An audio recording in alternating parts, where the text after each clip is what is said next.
So, welcome back to the podcast. We are going to talk today with a good friend of mine, Mitzi Champion, who is the one of the best researchers that I know, as far as telling me, where to go look for something. Teach a man to fish.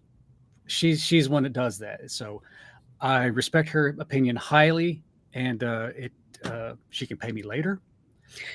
And what we're going to talk today about is mindfulness and cognitive behavior therapy as it pertains to a proper human diet and a proper human lifestyle. And so I guess we'll just jump right into it. Mitzi, tell us a little bit about your background and as a researcher, and tell us kind of where you're coming from there, and then we'll get into our topic. Okay, so I have two disclaimers. Number one, I am a certified yoga teacher. So mindfulness just goes hand in hand. So I may be slightly biased in that category. And then I also want to disclose that I have been in therapy, like cognitive behavioral therapy, for probably 20 years off and on with the same provider. So again, might be a little bit biased on that point, but I believe in it, and it's been helpful, and it's worked for me. So as far as my background, I have a master's degree in public health, and I'm pursuing a PhD in health science. And that's where all the research comes in, because everything that I write has to be cited and sourced, peer reviewed, and all of that. We won't get into the whole process of peer review and whether or not it's all dysfunctional. But I do know my way around a medical library and can usually find answers to something pretty quickly. And I love sharing information. I'm a lifelong learner. Not only do I like to be on the receiving end of information, I love to teach, and I do that part-time at George Mason, teaching undergrads about public health. Fantastic. So what I take away from that is you know how to research, and you can differentiate between bogus science, bro science, and actual research. Mm-hmm. Yeah. Even when it comes to whether it's nutrition, whether it's physical, whether it's sleep, whether it's cognitive behavior therapy, any of that. So let's just go right into it. What is cognitive behavioral therapy, and how does that compare against or work with mindfulness cognitive behavior? So CBT and MCBT. Right. So I guess the simplest layman's definition of cognitive behavioral therapy is just, and one thing I have to say, one of my pet peeves is when they have to make a science out of something that just seems like common sense. And so cognitive behavioral therapy is just refocusing your thoughts, like being aware of thoughts as they enter your mind, whether they're positive or negative, and then finding ways strategically to reprogram those thoughts in a way that improves your, it improves your quality of life. So you're able to short circuit and rewire your ways of thinking, because whether we want to admit it or not, thoughts have power. And whether you think you can or you can't, you're right. And I think that's a quote from Henry Ford, who said, whether you think you can or you can't. And so what's your definition of cognitive behavioral therapy? Well, when I looked it up, cognitive behavioral therapy was originally reserved for licensed therapists and psychoanalysts, but it was to oversimplify it, talk therapy.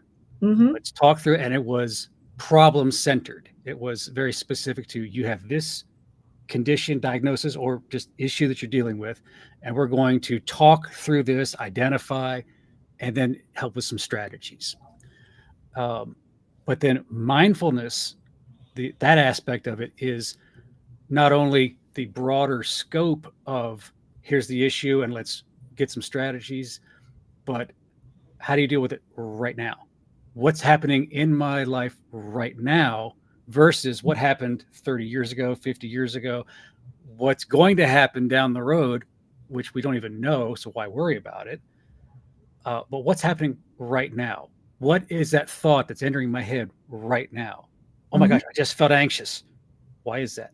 Well, recognize I just felt anxious about something. Let's put the brakes on. What's going on in this present moment? Then you can identify that and find some strategies, option 1, option 2, option 3, to better deal with that. And then, because our minds are so incredible, that's going to chalk that up to a win once you move forward from it. And then you can always refer back. Your mind will always refer back to that as did that work? Did that not work? And then you're going to build a bank, a database of successful, resolutions. Right. Okay. Well, and one of the tactics that works well when I was coaching people is when you notice a feeling, something that comes up that normally when you feel this way, this is what you do, but the thing that you're choosing to do, you realize no longer serves you. That moment, out loud, you say, no, I do not do that anymore. When I feel this way, I choose to do this. And you think, well, do I really have to say it out loud? Yeah, you do. You need to say it out loud. And yes, will you sound silly saying it out loud? Well, it depends. I mean, you can just say, no, I don't do that anymore. And there's something about verbalizing it because the words have power. We've said that before. And now I can't explain to you what that is or why, but it does. Right. And I'll see, this is on my channel, so I can say what I want. And you can go from a scientific, psychological background of the thoughts and how many billionths of a volt does it take to make a thought. Then you got to process that. Then it has to come over your vocal cords and what happens there. And then it comes out. Then you reprocess it again when you hear it. And then it goes through that whole, one thought, you've processed it through multiple times to create, new pathways. Or you can go, the spiritual side, which says, hey, there's power of life and death in the tongue. And guess what? They're both saying the same thing. Yes. And people have experienced this before. When I went to college way back in the day when the only way that you could record something was with a tape recorder in the class, or you had to take feverishly, you were writing down the notes.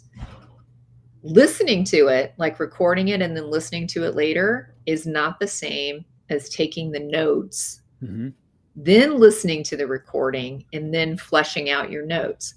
And why is that? Because there is this, I cannot explain the science behind it, but there is this loop between hearing it, writing it, seeing it, hearing it, writing it, seeing it, and it just gets reinforced, which is part of like when you're doing the cognitive behavioral therapy is identifying it, addressing it, finding new ways to deal with it. And then you're always fine tuning and readjusting because the one strategy that you implemented to maybe help you in this area doesn't work. So you got to readjust your sails and try something else, which is why you need to go back and continue with the therapy. It's not just like a one and done thing. Right. Yeah. Yeah. You've never arrived. And, we're all a work in progress. And it's, you mentioned something very interesting. I read, it was years ago. There was a couple of studies that said it's one thing to write something down, but to get even better results because the rods and the cones, if you take a yellow pad with blue lines with a blue pen, the rods and cones pick it up a little bit differently than just white paper and a pencil or a black pen. I'm like, whoa, mind blown. So guess what? I have yellow pads and blue pens everywhere. Wow. I have that study. I don't have it, but it was years ago that I read it, but it seems to work pretty well. Well, I use white paper and pencil, so maybe I need to switch to white paper and blue pens. Dang it! And just strike through it. Don't erase it. Yeah. Well, it's interesting that you would talk about, hearing it, writing it, seeing it, because that's one of the strategies that is pretty prominent in mindfulness practices is journaling. So let's talk about that. How does that affect someone on a day-to-day basis? Journaling, and that sounds wonderful, and meditation and all these other things we can talk about. How does that affect the day-to-day? Okay, so I'll use this as an example. I think everyone can probably relate to it. So have you ever been carrying around you're burdened with something here? It's just you're feeling overburdened, and then you finally pick up the phone and you call somebody and you tell them what is going on. And at the end of the conversation, you're like, "Oh God, I feel so much better. I feel like a burden has been lifted." And why? Only because you talked it out, so to speak. Mhm.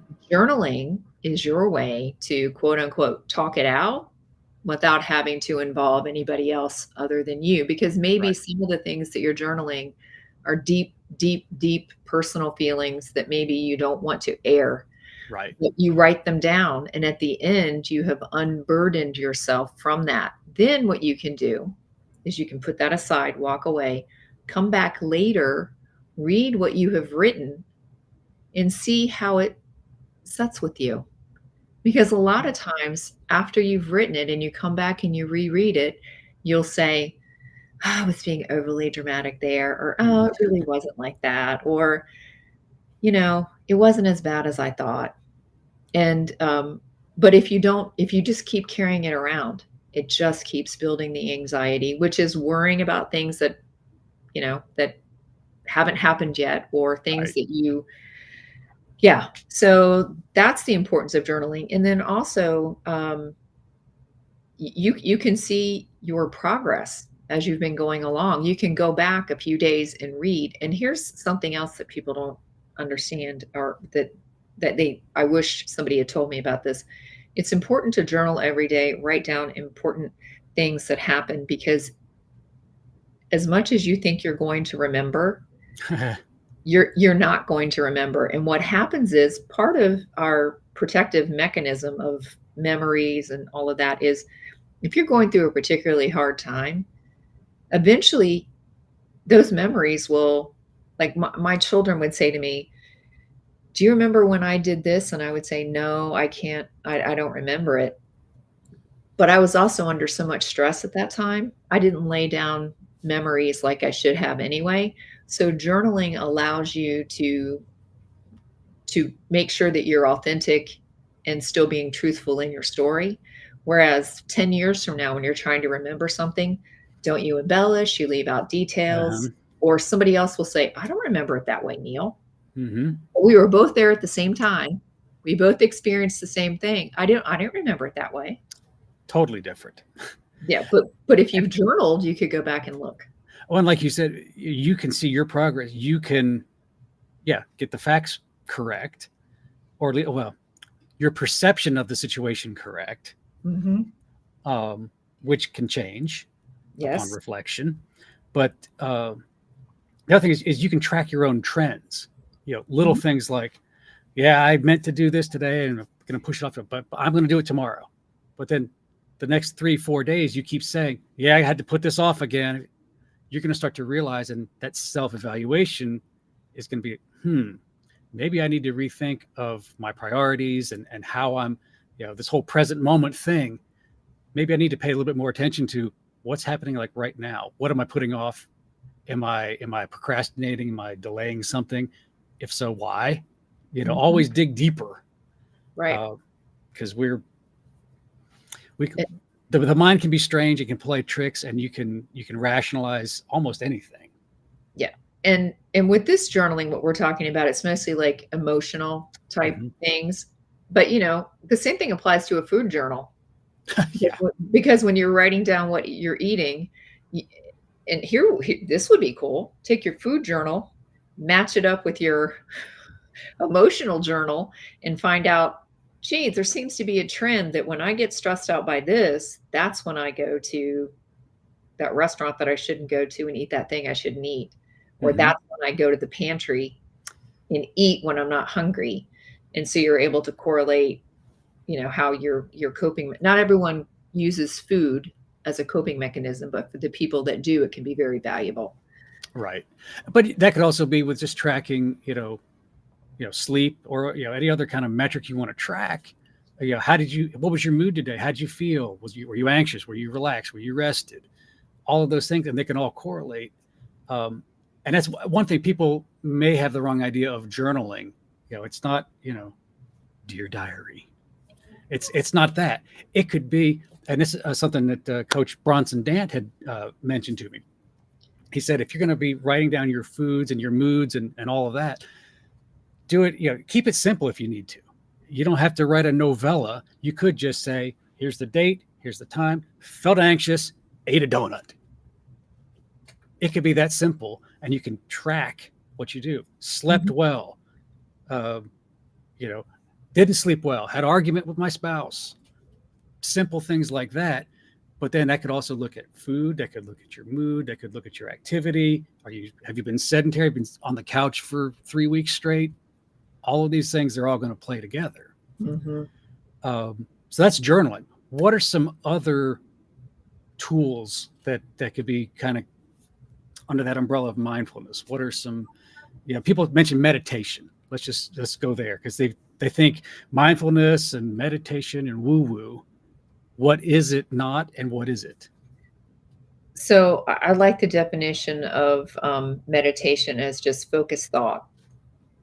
Okay, so you are focusing your thought on, it could be something that you are hoping for. It could be as simple as a prayer. It could be as simple as expressing gratitude.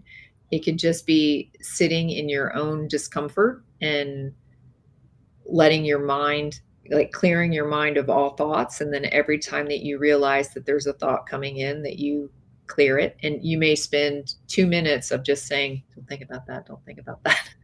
Don't think about that. Which means you're still thinking about that. Right. And until you're mature in your meditation, and it takes a while. It is an art. Anything that you practice repetitively, you're going to get better at that. And until like, I never thought, I think at the beginning of yoga teacher training, they said, at one point we will sit outside comfortably for 30 minutes meditating. And I thought, 30 minutes? In 30 seconds, I'm going to be messing myself up. But then, at the singing bowl, and, we were starting to focus on that, and to focus and to focus. And then I have this thing that I see, the thing that I look at in my mind, that comes to my mind, that I just focus on that.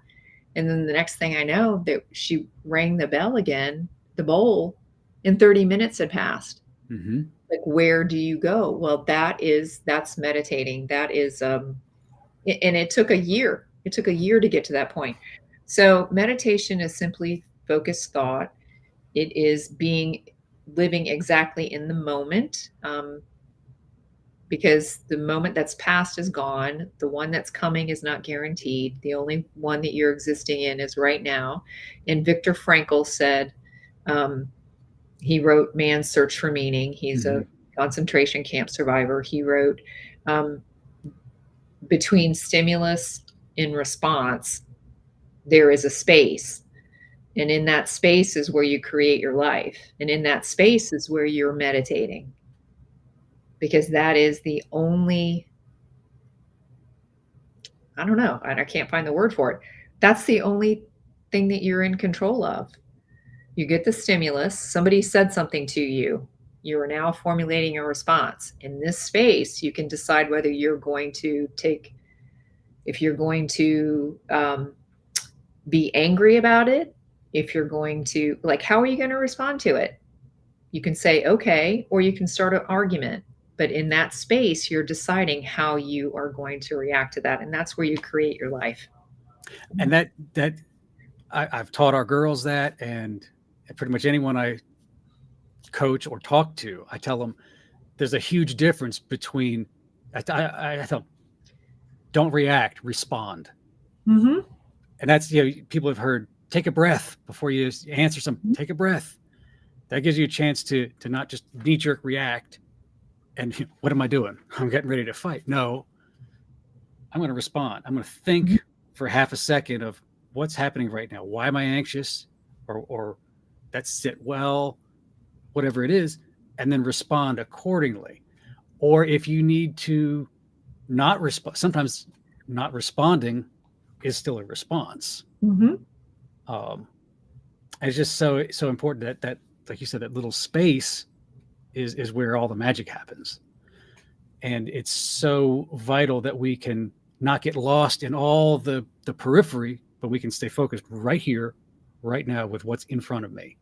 I know in the sales world, a guy, he told me, he said, who's the most important customer you have? The one right in front of you right now. You could say it's so-and-so. You can say it's this one. No, it's the one standing right in front of you. That's the most important person in your world right now. And that goes for spouses, that goes for friends, colleagues, whatever. Who's the most important person? Whoever's in front of you right now. That's your audience, and then know your audience, who you're talking to. So there's so many things wrapped up in that one little, millisecond. And I was thinking, as you were talking, I was thinking about, the singing bowl and how that can kind of focus you in. Some people haven't experienced that. It's very cool, whether it's live and in person, which is the best, or even you can go on YouTube and get, a singing bowl that just loops forever if you need to meditate or help you sleep. But one of the things, everyone's probably experienced this. Most people have. You're at a campfire. You're at a fireplace, and you get lost watching those flames. And just the next thing you know, it's like almost like a tunnel vision. And then it's an hour later, and someone says, "Hey, come on, it's time to go." And that's a form of meditation where you're getting so focused in on not what happened earlier, not the fight that you had, not, well, I've got to go get this, I got to pay this bill, I got to go drive the kids over here. I'm focused right here, right now. And it's like time stops while you're in there. That's the same experience like when I take one of these guitars and I'm just in my little zone for who knows how long. But when you get lost inside, you're so focused on what's happening right then. Time flies when you're having fun. Time flies when you're focused attention. I call it finding your happy place. Like everybody needs to go to their happy place, and that's going to be different for everybody. But I also want to go back to the thing about being mesmerized by the campfire. Think about how, and I hate to pull this card out all the time, but I sound like Dr. Barry. But as hunter-gatherers, every night we were in front of the fire. We did have this moment in front of the fire where we were seated around it, and it was like a Control-Alt-Delete for your mind, right? And we did that every day. So there wasn't any of this buildup of, I need to blow off some steam, because you just did it naturally.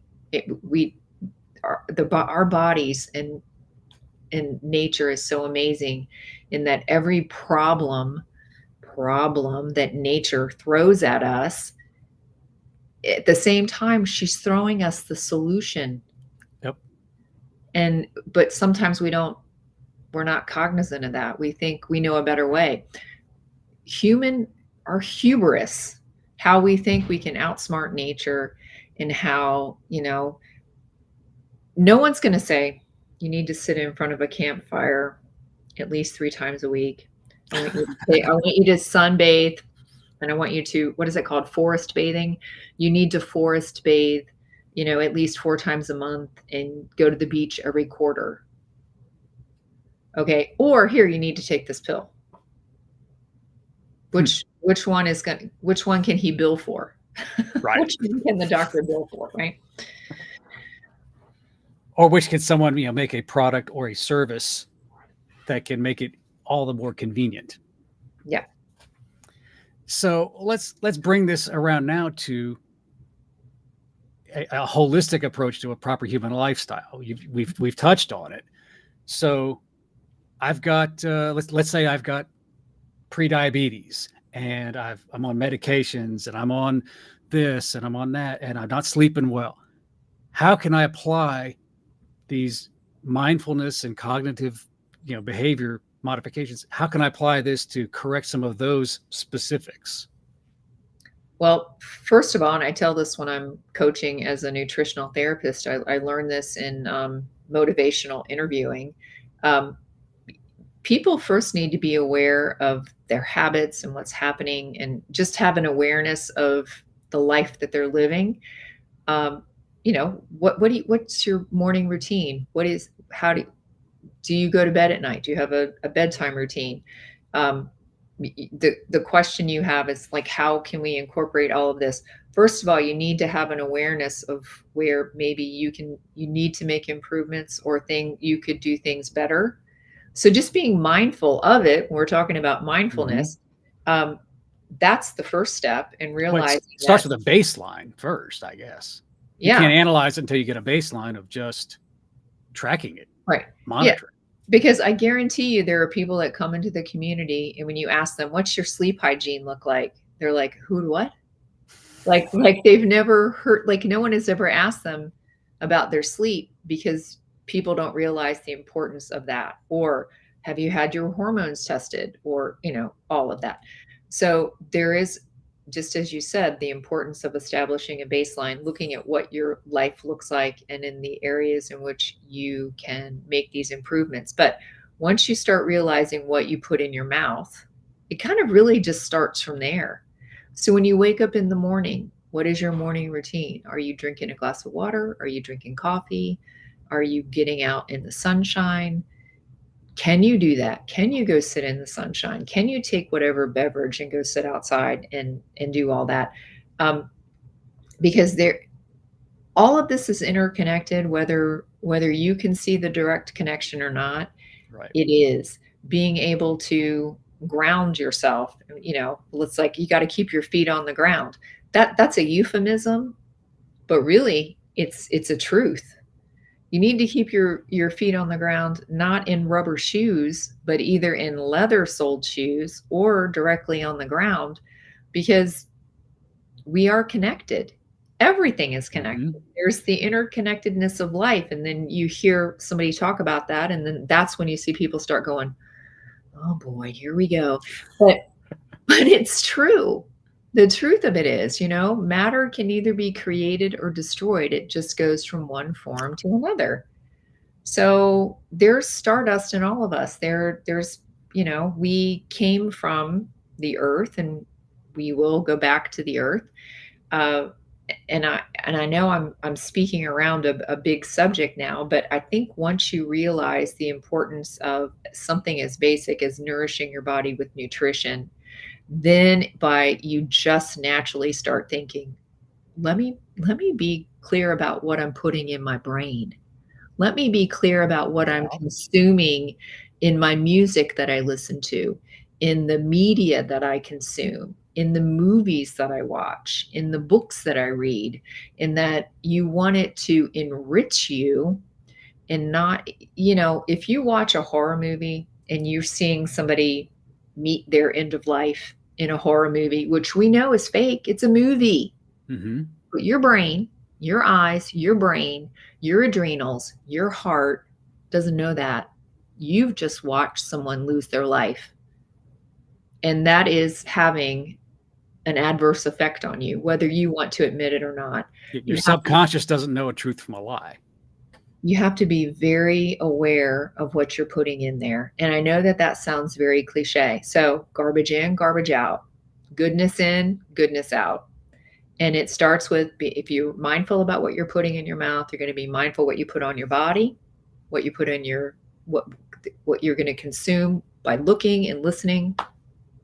And I wish that I could be more definitive about stitching it all together into a beautiful tapestry. You probably can do that for me. Why don't you stitch it together even better than I just did?